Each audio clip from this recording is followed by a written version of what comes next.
I'm Phil Rickaby, and I've been a writer and performer for almost 30 years.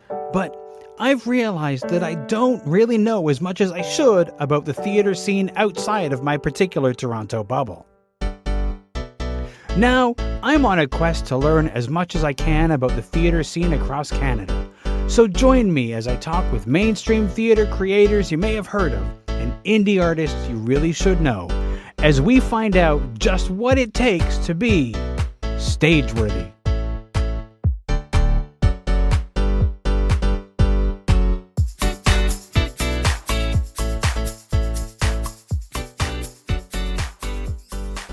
If you value the work that I do on Stageworthy, please consider leaving a donation either as a one-time thing or on a recurring monthly basis. Stageworthy is created entirely by me, and I give it to you free of charge with no advertising or other sponsored messages.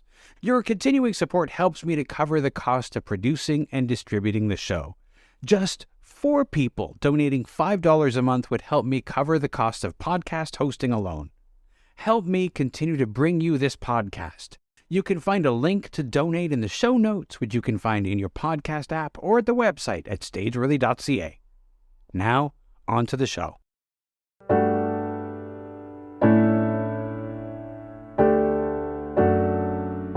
Christine Lesiak is an Edmonton-based theatre artist, teacher, director, clown, and artistic director of Small Matters Productions. She joined me to talk about coming to theatre and clown through science, being a fringe mainstay, and her passion for immersive and site-specific work. Here's our conversation.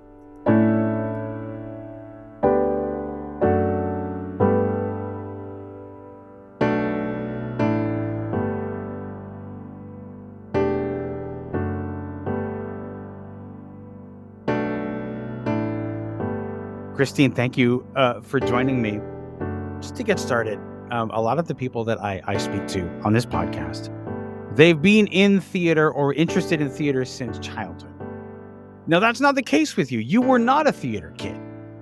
I was not. You were a science kid. So, how did a science kid find their way to theater? Well, I mean, arguably, I was a theater kid who didn't know they were a theater kid because where I grew up in New Brunswick and Fredericton at the time, there just wasn't much opportunity for that. Right. So, in retrospect, I think I always was a theater kid. But that's not something I ever really acted upon in any kind of serious way until I became an adult.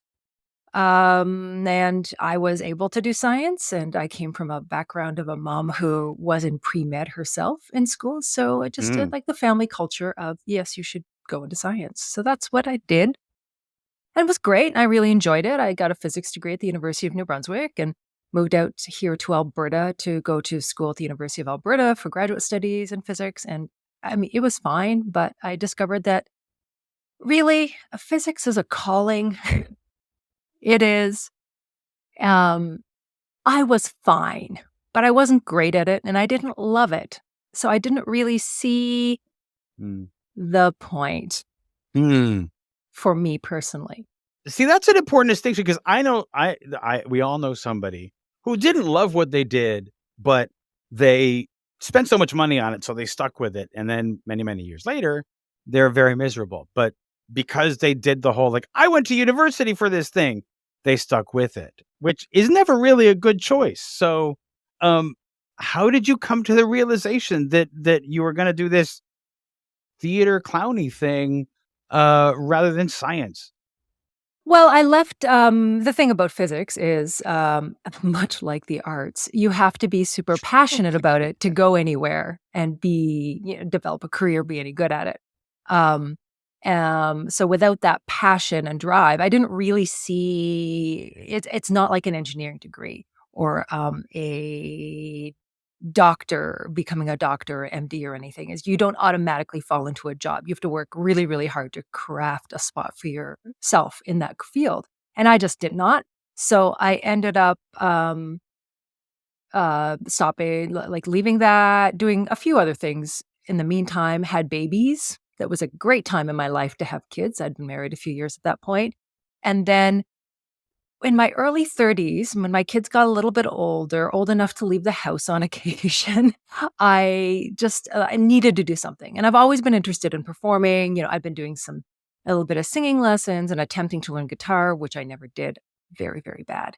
And I decided to take an improv class here in Edmonton with Rapid Fire Theatre, a very well-known improv company. And I realized, oh my God, this is the dream. I'm a performer, and I realized all that historically everything I've always done has kind of taken me there. And then I discovered clown through studying with Jan Henderson. And that's like, this is the thing. It's the elements I love from improv, the spontaneity, the presence, the being in the moment, the not knowing, the authentic reaction in the moment without, but with more structure. So you could tell deeper stories. You could have more of an arc. You could rehearse something that you knew the bones of it were very solid, but then when it hit the stage, be something that lived in a different place than a lot of other standard forms of theater for me. And also the physical element of it, I really liked. Yeah. Yeah. I mean, clown gives you the freedom to interact with an audience in the way that sketch doesn't, or in most forms of theater, because you have to stick with your script, but a clown is allowed to react and to, if somebody in the audience has a weird laugh, you can react to that in a way that you really can't if you're doing a play. Yeah, exactly. And I love it. I love the constant surprise. I get bored easily, so I love being in shows where I never exactly know what's going to happen. I mean, arguably, one could say one never knows exactly what's going to happen in any live performance, but let's be honest. In some, you know more than others. That's very true. That's very true. Now, you've managed to combine clown and theater and science in it. I think, have you always done that, or is that a relatively recent thing that you've done shows like For Science and The Space Between Stars? Like, when did that come about for you? I think it really became integrated around 2015. I went back to school and did my MFA in theater practice at the University of Alberta. And part of what I was really interested in looking at as a part of my own personal journey at that time was integrating what felt like different elements of myself. I had my theater clowning self. I had my history as a scientist and being still a science nerd self. And then I had my being a mom, a parent self. And I felt like these were disparate forms, separate elements of my life. And I was really curious about how to integrate that. So I spent a lot of time doing that thematically, I would say, during my master's degree, which is kind of the thing that produced this work. I think it's just acknowledging that in my heart, I am still the nerd in the lab to a certain extent. And to take that practice, that philosophy, and put that into my art. I also really wanted to speak to that audience of people who are practicing scientists, who love it and respect it, but who also love art, because I know so many people who are like that. Yeah, yeah, absolutely. In terms of you were talking about this last last study that you were doing, as far as the intersection of clown, like all of that sort of stuff. Like, how do you see the similarity between, say, what we would consider two separate things of clown and theater, even though they're very closely related, in terms of putting those together? How do you create? How do you think of those as similar yet different? Clown and theater. Yeah. Yeah. Yeah. Tricky question, isn't it? I, for me, it's about the liveness of the moment. It's about the ability to react in real time to what is happening in the room. I do what we call sort of more traditional fourth wall theater at times. But even then, the use of the clown technique of being in the moment, I think, is just good acting as well. Hmm. I would say that with my mentor, Jan Henderson, one of the things that she would say is that with the clown, the emotion is never legislated. You feel what you feel on the night authentically, and that is it. And if in a play, obviously, you're likely to be sad in a moment or happy in a moment or joyful in a moment, but you can't really never attempt to fake the emotion. So for me, that's a bit different. I think there's a lot of blurred lines between it. It's a hard thing to say. I would say in terms of style, though, I have come to believe that clowning is a pattern of behavior rather than an aesthetic. And that is what I now teach personally. So the clown behaves in a certain way, whether or not they're wearing a nose or not wearing a nose, whether they're speaking or they're not speaking. And that pattern of behavior is one of discovery and wonder and constant surprise and finding novel solutions to things, um, and being present with the audience. Yeah, no, absolutely. And I think that's one of the interesting things about it is that to me, there's so much freedom in being in a clown, like to discover, to even just like see the audience in a way that you don't, which in a theatrical experience can be a terrifying thing to do, is to see the audience and to really take them in, which in a lot of cases theater artists don't always enjoy because it's like you're gonna look somebody in the face and they're gonna like, I don't know, not be enjoying themselves or something. But it's like that risk of like of seeing them and taking them in. It's terrifying and yet also so exciting and beautiful. Absolutely. For me, that's where a lot of the risk lies, is in putting a thing out that you don't know what the thing is. And the thing is, the audience will always tell you what the thing is. You Hmm. can think you know what you're doing, but you will not know until they tell you. And the act of audience listening, no matter what kind of theater you're doing, because most plays will have a laugh here or there. You need to learn to be able to hear that and listen to that Hmm. and Hmm. and and take that on board. Um, Super interesting what you say about the what happens when you see your audience. Because for me, when I see an audience for the first time in a show with a lot of text, I will forget my work. Like a all goes out of my head because I am now so interested in being with them that I will forget. And I'm so in that particular moment that I am not thinking about the next moment. Hmm. So Hmm. for me, it takes extra extra rehearsal time with audience in order to be able to live that moment and be with them at the same time. When I was creating my solo show, The Commandment, my director Richard Bones said to me, well, of course, you're gonna, like, make eye contact with audience members as you're performing this. They're your scene partner. And he said that, and I had never considered the idea of that I would have to actually, talk to people. But he was right, but it was terrifying. And I will admit that the first time I performed that show in front of an audience, I did not make eye contact. I faked it. I, like, looked between people. But that's because I was too terrified. But eventually I was able to do it, and it's still terrifying, but it's also so, like, bringing them into this thing I'm going to do and this journey we're gonna go through together. And it's often then that I decide, "Okay, so I'm gonna tell this story too, and you're gonna get this part." Like, it's like you see who's reacting to you in that sort of way. One of the things that I found interesting in what you were saying just a second ago, though, was about how you don't know what something is until the audience tells you. Yeah. I remember performing when I was working with Keystone Theater. We performed these plays that are in silent film. We're doing, say, The Last Man on Earth, and people would come up to us afterwards, and they would tell us their favorite moments. They would tell us what they thought the play was about. And at the beginning of our tour, we used to be like, "No, no, no, that's not what was happening." But after a while, it was like, "Oh, no, no, no, no! Tell me what you think was happening," because everybody gets something different out of it, and so I want to know what your experience of this show was. It was so exciting to learn what this audience and these people thought we were doing and what was behind it, because they all filled it in, and for them they were right, and that's really what mattered.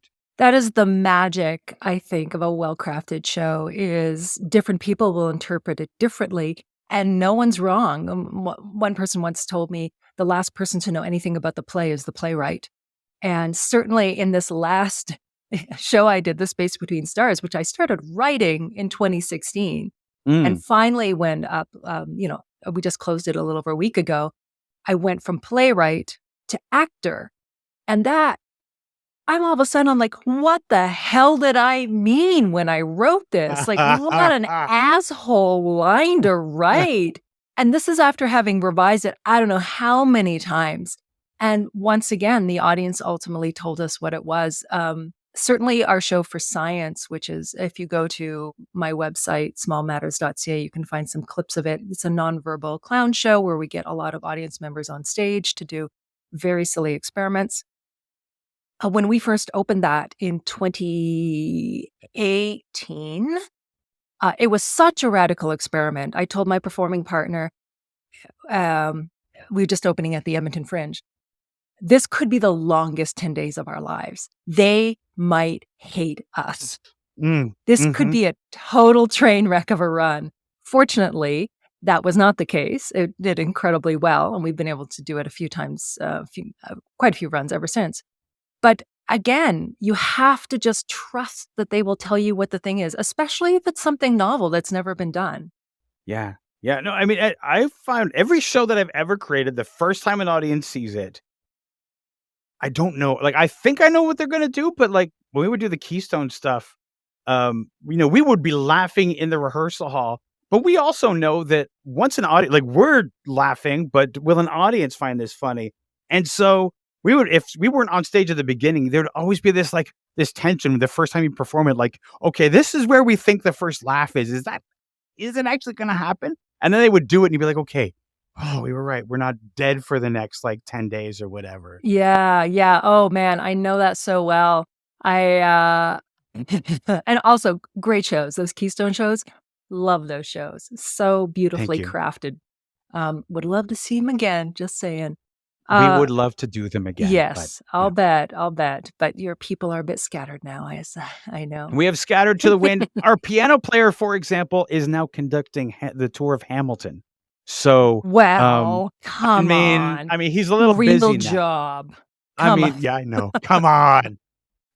Really? Hamilton? As if that's going to be a thing? Never heard of it. Yeah. But to build on what you were just saying, I think that is the part that so excites me about theater is the not knowing. And also you learn so much about your audiences once you've done a show about where that first laugh comes. Like, I don't know if you've had that experience of going, okay, this is where the first laugh usually happens. Didn't happen. It's okay. They're a little bit quiet. This is where the second laugh usually happens. Oh no, that didn't happen either. Uh-oh. Gonna be a long one. Yeah. I mean, I've had shows where we were so certain where the laughs were that it just wasn't funny for the audience. Like we were it was almost like we were setting it up and and then nobody would laugh. Yeah. And that was like our opening night where nobody laughed. And then after we were like, okay, so we have to forget about laughter. We have to forget about it because we let them figure it out. And, similarly with Keystone stuff, sometimes because we were silent, the audience would forget that they didn't have to be silent. And so sometimes it would take a while for them to start to laugh because we weren't saying anything. So we're like really tiny laughs, if at all. But if you could see them, they were smiling. It's just, you had to have some way of teaching them that it was okay because they react to what you're doing on stage so intensely. Absolutely. We certainly found that in our show for science because although we don't speak, there are some tasks that are cooperative for audience members. And it's really interesting to see during a show whether or not they figure out they're allowed to talk or not. Yeah, no, absolutely. Like we would have audiences that didn't know they were allowed to laugh. I think there are shows like, you can look at something like Blue Man Group and they don't talk, but they have an announcer that in some ways, they have the announcer who sort of lets the audience know that it's okay to make noise because there's some talking. And you need something, I think, sometimes to let people know that it's okay. Yes, you absolutely have to teach your audience what the expectations are, especially if you're doing something unusual. We see this all the time in site-specific and immersive work. You're renegotiating the rules of engagement for your audience. You have to take responsibility for teaching them. Yeah. I want to talk about site-specific and immersive work, especially the immersive work. what draws you? I mean, I know I'm fascinated by I've heard about like Sleep No More in New York. I haven't been able to see it yet and things like that. But like being able to construct something in a space and to sort of like throw an audience into the middle of it is really an exciting prospect. For you, what draws you to immersive theater, and how does it inform what you do? I I get bored easily, so for me, it's an extension of the clown work.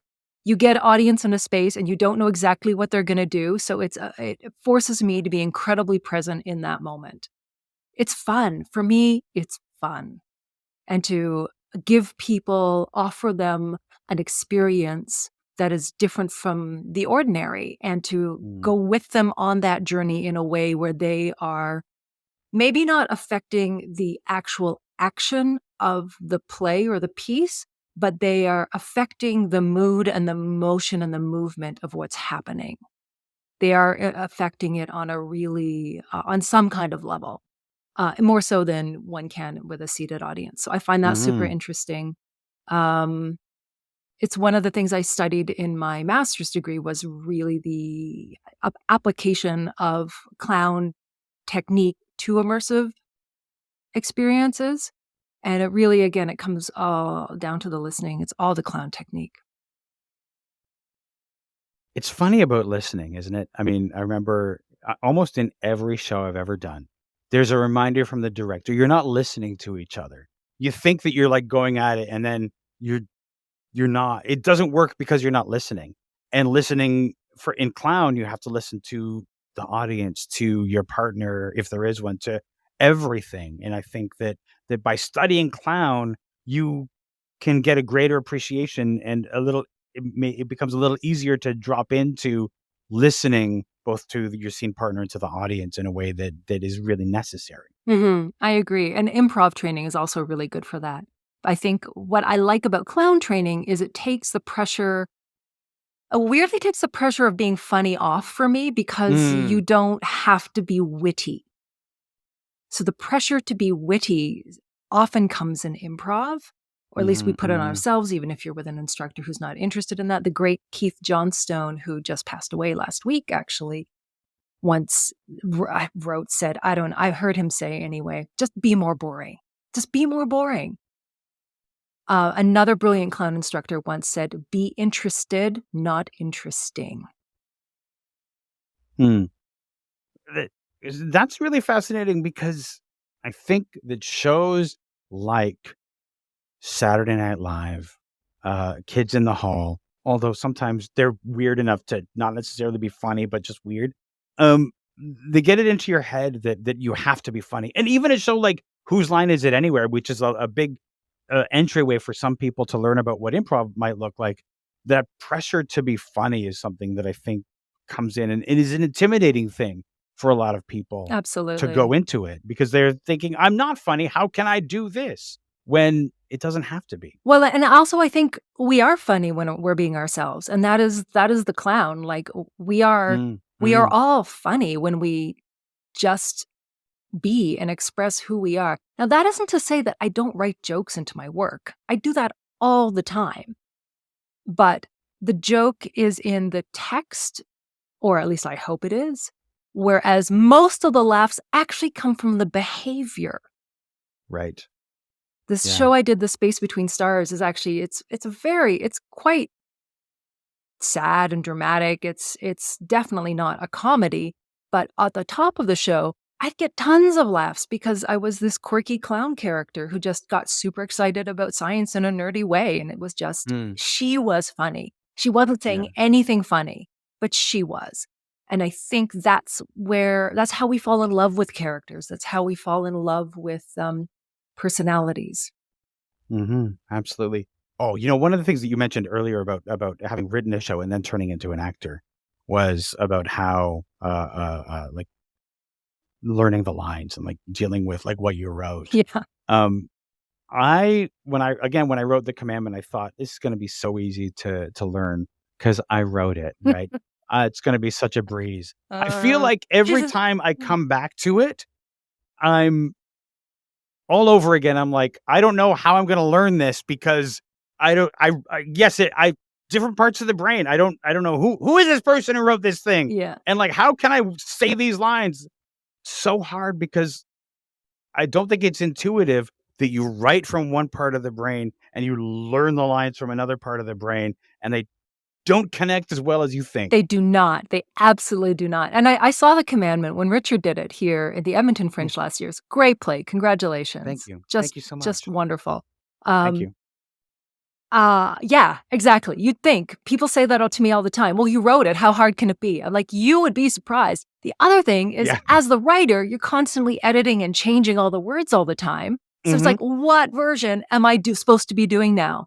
On the plus side, you don't usually piss off the playwright when you change something or make a mistake. See, that is 100% the plus side, because I mean, I've tried every time I've done it. I don't revise while I'm an actor. Mostly. Sometimes near the beginning, I'll be like, no, I don't like this anymore. Things like that. Yeah. But when I'm fully in actor mode, I don't revise. But afterwards, I do. And I have added in performance, which is bad, but also playwright's not going to get pissed it's off, mine. like you said. Also, I'm a person who usually develops my stuff in front of an audience. So if it's not being tweaked because of the audience reaction, I just did some edits to the show we just closed, and little ones, nothing big, but I'm like, this word does not belong here. These two are in the wrong order. This needs another beat here. I need to give the other boy character like just a tiny line in this moment, in order, just because you don't know the rhythms until you're doing it. Well, the audience teaches you so much about the thing that you're performing. Yeah. Like, it's like we were just saying, like, not just about like, what is the play about, but like, how do these relationships work? You learn so much from the audience that it would be foolish to not finish a run and then frantically like, okay, what are the things that I learned from this audience and how can that improve this show? I think it's one of the places we tend to fall down in terms of creating new work in Canada. We don't really allow ourselves the time to do the process the way it needs to be done. And there's a lot of, workshopping of a play with various actors for a long time. And that's amazing. I got to enjoy some of that process as a playwright. But at the end of the day, you need that first run to know what the thing is. So that's so true. But in so many cases, the plays that we create in Canada don't get another run. Exactly. We're so disposable with the theater that we create. We'll throw money at it to create it, to workshop it, to do it, and then we perform it once. And then if you're lucky, 20 years later, there might be a revival in the theater somewhere, but it almost never gets done again, with a couple of notable exceptions. But for the most part, we never see them again. And I think that's really really sad for our theater. Yeah. And when part of that is the way we develop, we tend to do small scale. Part of that is I love Fringe. Fringe is a very important part of our experimental ecosystem in Canada, I think. I think much of the work that I have produced and where it has evolved to more of a soft cedar creation process, it would not exist without the Fringe Network. But what it does, though, is it makes you think in a very small scale. So in Canada, we have a real issue with creating anything with scale, with, larger casts or a larger vision or anything experimental or anything that really tries to innovate on a form. I think that's a very difficult thing almost impossible for an independent theater creator to do. Absolutely. And also most of the theater companies are not looking for plays that are large or things like that. No one can afford them. No. So the plays that get done at Fringe and then go on because a theater can afford it. They're not going to put money into a big cast, unless they're one of the massive festivals that we have sometimes. Of course, some of those can do a big cast, but they're rare and they have $1 million budgets, which smaller theaters, especially indie theaters, don't. Yeah, exactly. Tell me about this horror show you've been working on. I feel like genre is something that is so often ignored in our theater landscape, especially in Canada. We don't touch it very often, and there are some theaters that are popping up and they're doing horror, they're doing sci-fi, they're doing some good, meaty, weird stuff. But it's indie theaters, and we just don't see it as, I think, viable very often. So I like the idea that there's this horror play that you're working on. So tell me about that. So, Dead Center of Town has been going for 13 years now. It is an annual site-specific horror show based on Edmonton's true history, produced and created by Catch the Keys Productions, who are Beth and Megan Dart. Megan writes the plays based on Edmonton's history. Beth Dart directs them. I have cut my teeth on immersive theater and audience movement and understanding flow and site specificity on this show, because it's I think year 11 for me now. It draws a completely different audience from theater. So right now we have a partnership with Fort Edmonton Park, which is a historical park. And so we will, we'll do like 20-ish nights of performance, which is pretty good. Small audiences, usually, 50-ish, 30 to 70, depends on the year and the space. It's a new show, new space every year. What's fascinating about it is they are very interested generally in hiring people with clown training, because they know those are the people who can guide the audience through the experience in a way that's going to be satisfying. They know how to communicate nonverbally. They know how to move people. It's very campy. And we like to say, I think Beth said this once, we are the, we trick people into coming to see theater. They think they're going to a haunted house. Surprise! You're in a theater show. And it does melt people's minds. Yeah. Yeah. I think one of the theater companies in Toronto that does horror stuff, they combine puppets and magic and horror and create these beautifully weird shows, Eldritch Theater. But they have a very strong core audience, none of whom are regular theater goers. Yeah, I would say it's very similar. Yeah. And it's fascinating to see that, like, by delving into some genre, you can bring in people that normally don't go to theater, and yet the bigger theaters rarely touch it and are still having that whole, like, where's our audience going? Where's the audience? How do we get a bigger audience? And it's kind of like, you could be willing to get a little weird now and then, and maybe the audience will come in. Yeah, it's an interesting question, isn't it? Because every theater company kind of has the thing they do, and the people that go see their shows and buy their season tickets like the thing they do. And I've seen it happen where theater companies are like, I'm going to take a bold choice. I'm going to program this show and I'm going to program this show. And those shows were brilliant, but their core audience was confused and did not understand what was happening. So they are now scared of programming anything like that, especially post-pandemic as we try to recover. Yeah. Yeah, I don't know, because there is the hunger there. But the thing is, you have to commit to it for a period of time so people can find out about you, right? It's almost like a brand building thing. Yes. Yeah, for sure. I mean, I can understand why theaters are, especially theaters that rely on, say, subscriptions, for example. They both want to bring in a new audience, but they don't want to alienate their subscriber audience, which means there's this pull between those two things where they don't want to do something their subscribers don't want to see, but they also need to bring in the people who don't normally go.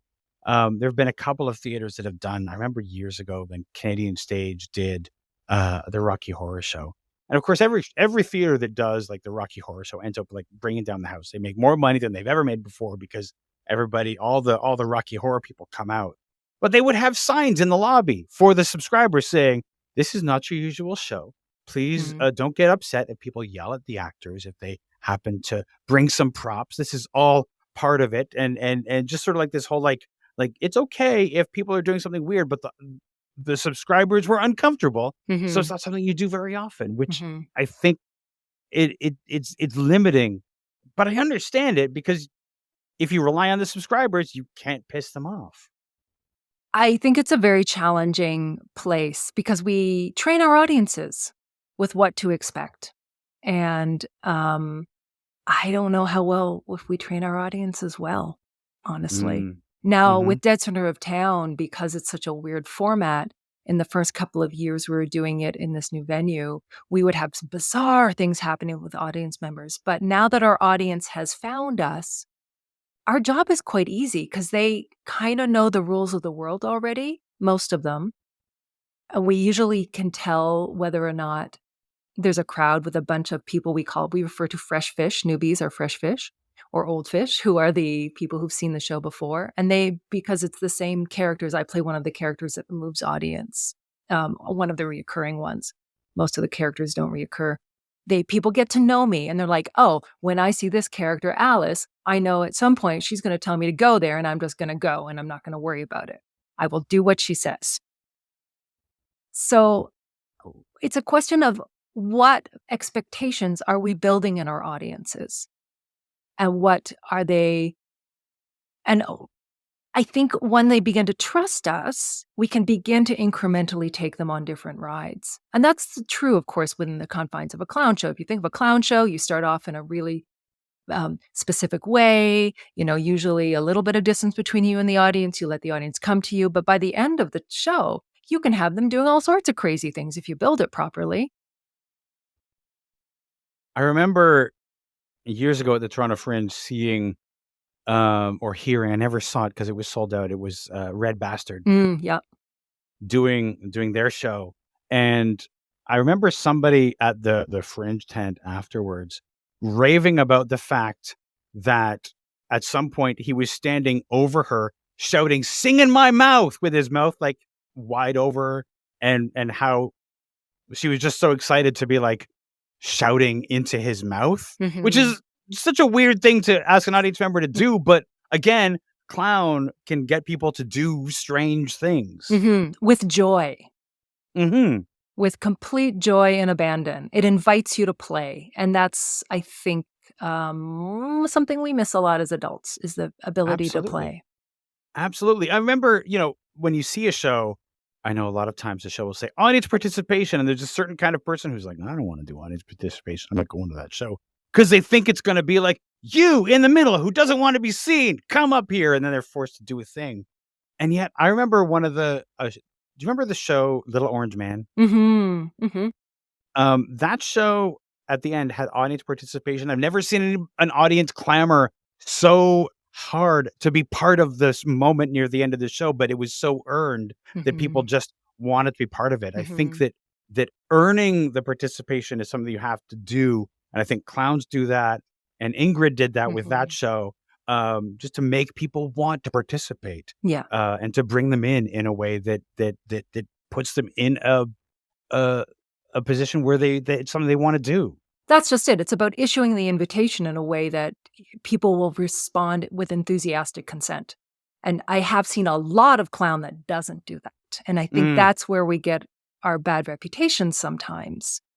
I'm not sure how well we educate sometimes our performers on audience interaction. I've certainly had instructors who I otherwise respect, to say things like, well, see what you can get away with. I'm like, maybe not. And that part of that is, being a person, female identified in a female body, and just, I've been in uncomfortable situations. I've seen very uncomfortable situations where the status of the performer allows them to manipulate a situation to their own advantage.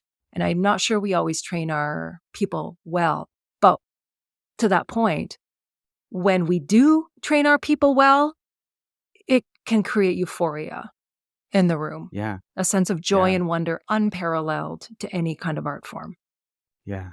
I wonder about that in terms of the training, because any of the training that I've ever participated in for clown was all about the performance of the clown, like the creating the clown and doing the clown and doing the thing, but never about how to create something that brings an audience in. I think that's something that, I don't know if maybe there are classes and courses that do that, or if that's something that is depending on the teacher, is omitted entirely.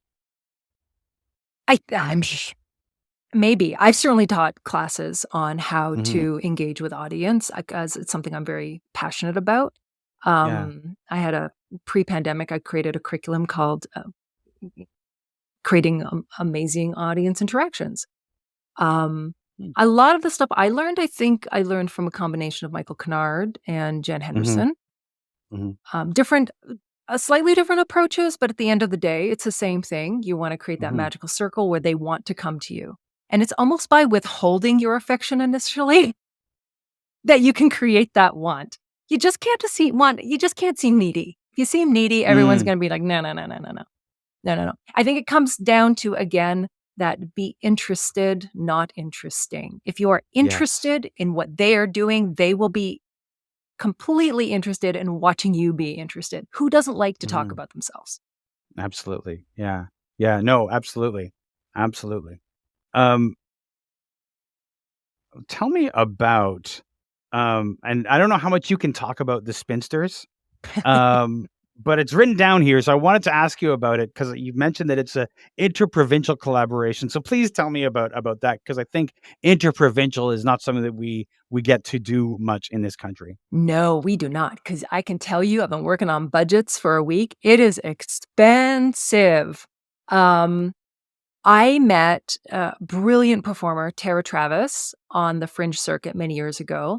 And I don't know, you probably know Travis, Tara Travis. Tara does she's the Wives of Henry VIII show. She Yes. absolutely, yeah, worked with Monster Theater. Ryan Gladstone, I believe, wrote that show probably with her collaboration, and she performed. This is a phenomenal performer.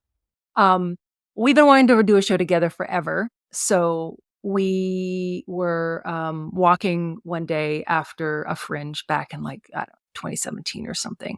And my partner, Ian, who's a brilliant mechanical designer, just imagined us on these giant wheelie dresses. And we're like, what a great image. Tara and I would love to be on giant wheelie dresses. Don't know what to do with that. Then come 2020, and it's pandemic, but we met up in a cabin in BC and spent some time together just hanging out. And it occurred to us, wait a minute, what if we were Cinderella's ugly stepsisters? They'd be on wheelie dresses. So what is the story, the untold story of Cinderella's stepsisters? If we meet them in middle age, what would they have to say? What dirt would they have to dish? What would they say? What is their POV on what happened back in the day? So that was our launching point. And now we have been working on it now for years. We've been through 2 workshop creation periods. I'm about to go into a third one for a month-long residency at the Burnaby Center for the Arts, very generously as an artist in residence program.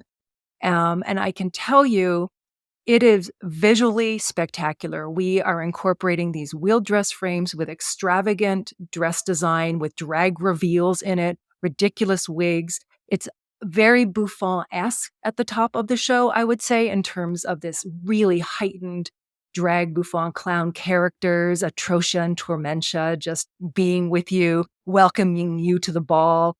Shadow puppetry. Most of the storytelling is done through shadow puppetry. Some really innovative uses, some classic, some shadow puppets found in sneaky parts of our bodies that I don't want to talk too much about because it's freaking magical.